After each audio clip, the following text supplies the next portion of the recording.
Imagine a place where knowledge was king, where seekers of truth and wisdom gathered to unlock the secrets of the universe.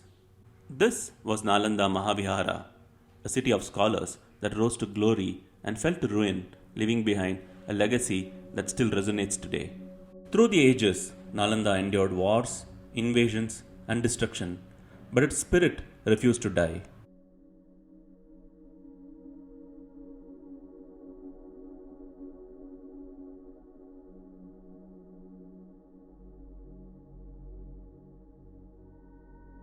Nalanda Mahavihara was an ancient university in India that existed for 1600 years from the 3rd century BC to 13th century AD. What we see in this archaeological site now is only the core of Nalanda Mahavihara and the remains of that ancient monastic and academic institution. Situated near the present day Bihar, Nalanda represents a unique blend of exceptional accomplishments in institution building, site planning, art, and architecture. Let us briefly look at the history of Nalanda. Nalanda's beginning can be traced to as early as 3rd century BC when Emperor Ashoka consecrated the remains of Sariputra, one of the foremost disciples of Buddha. A stupa was built here, which became the nucleus around which the monastery and the educational blocks were later built. In the 5th century AD, a monarch named Shakraditya built the monastery here. His successors later extended and expanded the institution by building additional monasteries and temples. The golden period for Nalanda was from 5th to 7th century AD when the Mahavihara became the epicenter of education and expanded through the patronage from the Gupta and later Gupta period kings. Many Chinese travelers who visited Nalanda during this period, such as Fa Hin, Huansang, and Yi Ying, have described the glory of this university in their travelogues. From their writings, we know that this prestigious educational facility had tens of thousands of scholars and 2,000 teachers. The third and last phase of expansion of Nalanda's physical infrastructure is the phase between the mid-8th to 13th century AD during the rule of the Pala dynasty. Around 1200 AD, when Muhammad Bakhtiar Khilji, a general of the Ghorid dynasty, invaded this region, the troops destroyed Nalanda and other monasteries nearby. In the 13th century, these monasteries and institutions were systematically destroyed by the Islamic invaders and fell into disuse, and this site was forgotten. In the 19th century, the British administrators undertook extensive survey of various regions of India.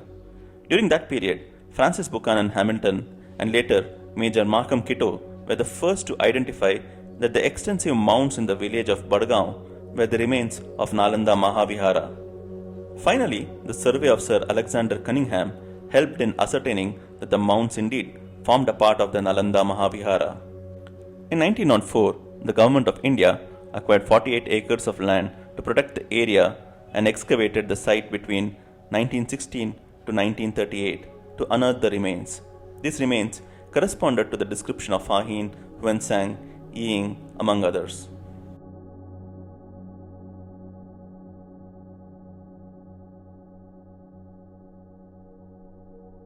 Let us look at the architecture of Nalanda University.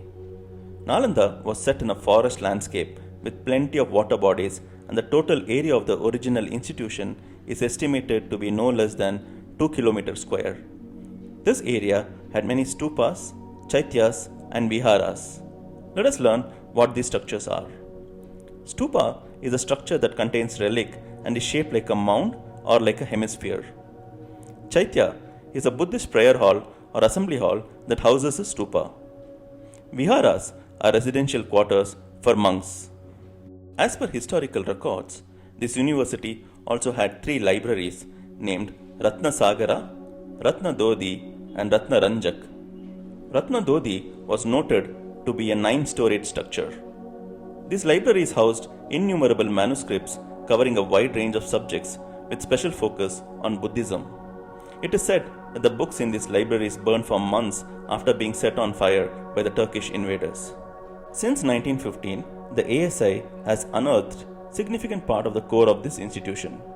Today what remains is the principal stupa of Sariputra encased in a chaitya, 4 other chaityas, 11 viharas, and many votive stupas and shrines which are datable to the late Gupta, pre-Pala and Pala periods. This is the aerial view of the nucleus of the university. The site number 3 is the oldest site where the stupa of Sariputra was built by Ashoka and later expanded by other kings through successive layers of construction.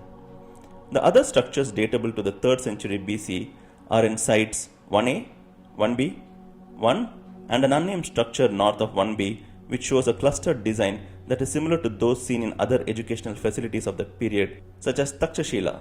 These earlier period viharas were built like a cluster close to the principal stupa. This was alright when there were limited number of monks residing, but later they had to expand in a linear format to accommodate more students. After the 4th century AD, the structures were built in a linear way in a north-south layout with physical segregation of the sacred areas and the residential areas. These include the sites 4 to 11 and on the other side sites 12 to 14 and the shrine mound. If you take site 3, the stupa of Sariputra as the focus, you will see that there are two zones separated by a 100-feet pathway. To the east of the pathway, there are 11 viharas, the quadrangular residential cum educational facilities where students and teachers resided and studied. To the west of the pathway is the spiritual zone. There were 3 chaityas and many votive stupas serving as the spiritual center. The chaityas built during this period were provided with an open space and were built on a larger scale. Ancillary facilities like water bodies and other resources were in the periphery beyond the walls of the Mahavihara.